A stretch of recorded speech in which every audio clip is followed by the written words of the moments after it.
Hello and welcome to today's video as we're going to cover some thoughts from Worlds 2025 at this point. Touch on Korea versus China in 2025 and 2025. Look at some Tabe related stats. But first and foremost, what went on today, right? So KT beat Top Esports 2-0. That was a surprise to me that KT are this far and going to quarterfinals. I thought they would be a team similar to D Plus in 2024 that would not get to this event in the not to this event, but to the quarterfinals in this point. Now that's a segue into what I'm going to discuss in the first part of this video is the hypothetical that the last 2 years, the hypothetical that either Top Esports or CFO will follow suit of 2023 and 2024, and that one team that starts 2-0 in the best of one stage would then go on to lose 3 best of 3s and bow out of the tournament. So in 2023, G2 would beat D Plus and Weibo. Weibo then going on to finals at Worlds 2023 against T1. To then losing to gen.g, BLG, and NRG. And many saying, oh, well, that schedule was really tough. And everybody always says, yeah, but you got to play NA, and that's where you lost everything. You lost all the claims to a tough schedule when you lost to NRG. And then people are bringing up how anyone's legend this year had to play gen.g and HLE and won both games so they could get an opportunity in 2025. But G2, starting 2-0, bow out. 2024, D Plus would beat Fnatic and FlyQuest. FlyQuest getting to quarterfinals and taking gen.g to 5 games. And then losing to a trio of LPL teams, LNG, Top Esports, and Weibo in best of 3s. D Plus were the 3 seed from the LCK that season, which is why I considered KT in a similar boat in 2025. And theoretically, this is a very small sample. It's only 2 years, and both Top Esports and CFO could move on to the quarterfinals. There's nothing to guarantee that they will not. The hypothetical is which of these two are the more likely team to have that happen to them. With Top Esports, they beat 2 teams that I believe they should beat in G2 and 100 Thieves. Those are not impressive victories. They do not change my opinion of Top Esports. Now, losing to KT 2-0 kind of does, because I felt Top Esports would beat KT.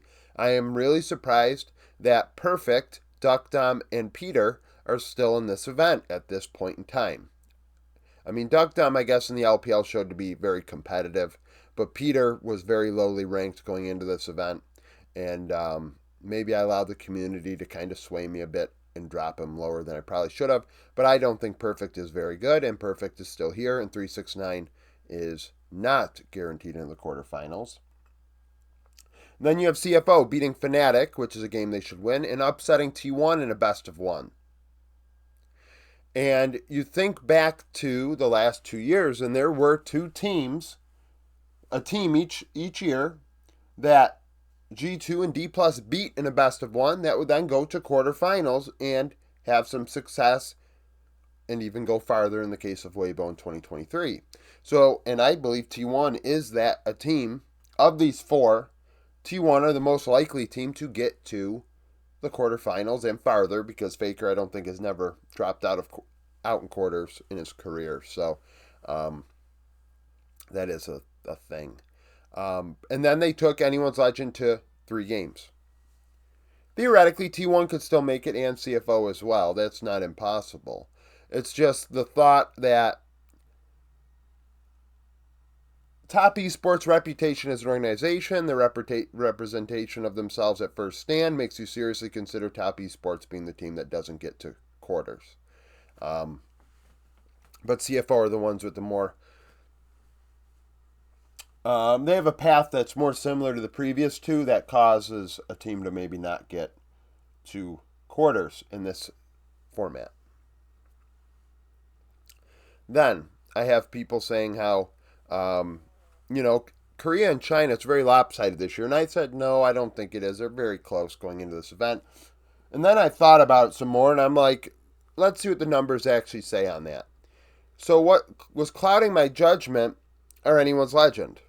despite anyone's legend not winning a best of 5 against T1 or Gen.g at MSI, they're very competitive. And Korea versus China this season in total across the 3 events, EWC and that um, Grasshopper tournament. I don't know what we're going to call it. I'm going to call it Grasshopper tournament. I'm going to remember it forever. They don't count to me because they're not first stand MSI or Worlds. Korea are 19-7 against China in individual game score in 2025. 6 of those 7 wins for the LPL are by anyone's legend. Anyone's legend are 2-0 against Korea in best of ones this season, Gen.g and HLE this tournament. In best of threes, Korea are 2-0. KT today against Top Esports and HLE against Top Esports at first stand. Korea are 5-0 against China in best of fives this season. That includes HLE against Top Esports at first stand. That includes anyone's legend losing to Gen.g and T1, and I believe one of them may have lost to BLG may have lost to one of them as well. I think BLG may have lost 3-0 against T1 at MSI, if I recall.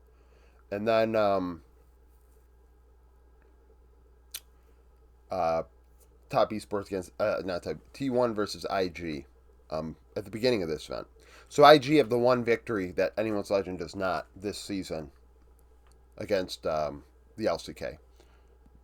And that makes me think about Tabe a bit, because Tabe is definitely the best non-Korean coach of all time. And I say it that way because, one, Koma is the greatest coach of all time. But two, I think of the best LPL coaches historically, and I think of like a Coach Kim. Coach Kim is Korean, obviously. And then I believe Tabe is like either from Hong Kong or Taiwan. And I'm not getting into the geopolitical shit. That's not what this channel's about. But at the same time, he's definitely not Korean. So, there's that. And I do believe he's the greatest non-Korean coach of all time.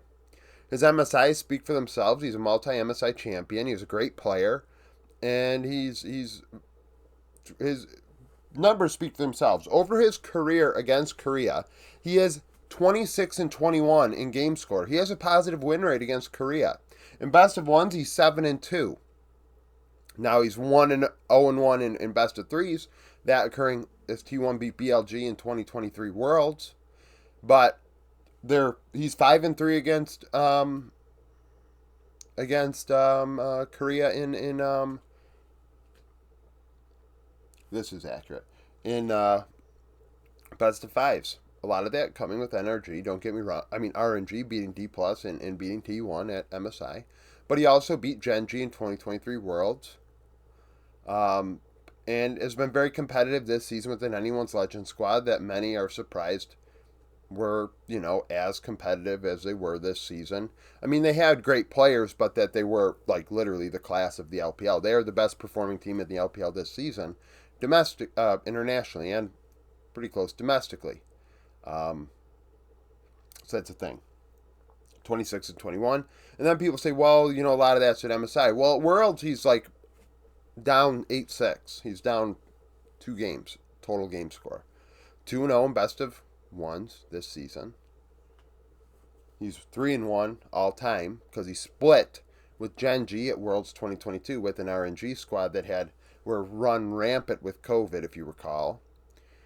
He lost at best of 3, like I said, against BLG at Worlds 2023, but then also beat Gen.g at Worlds 2023 in a best of 5. Best of 5 loss were to T1 at Worlds 2022 with RNG. So, Tabe's a great coach, undeniably so.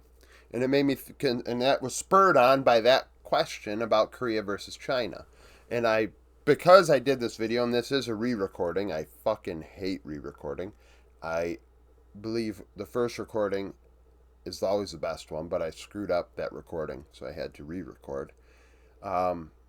This did spur on my idea for tomorrow, depending on what happens today and what might be interesting. I do usually just post what's interesting to me. So this was something to think about, though, because we look at history at this world and in this format, excuse me, and consider which team are more likely to follow the suit of G2 and D plus, and being the team that doesn't make it out of the Swiss stage format into quarterfinals.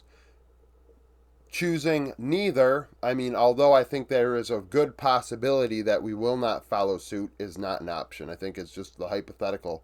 If one of these teams were to bow out, which one is more likely? And I feel like it'd be Top Esports. And then talking about China versus Korea, and which is always fun, of course, but more so talking about Tabe versus Korea and how that affects things. So, thank you for watching. If you liked the video, like it, subscribe to the channel for daily League of Legends content. Follow me on Twitter, join the Discord, become a YouTube supporter, and hope to see you again tomorrow.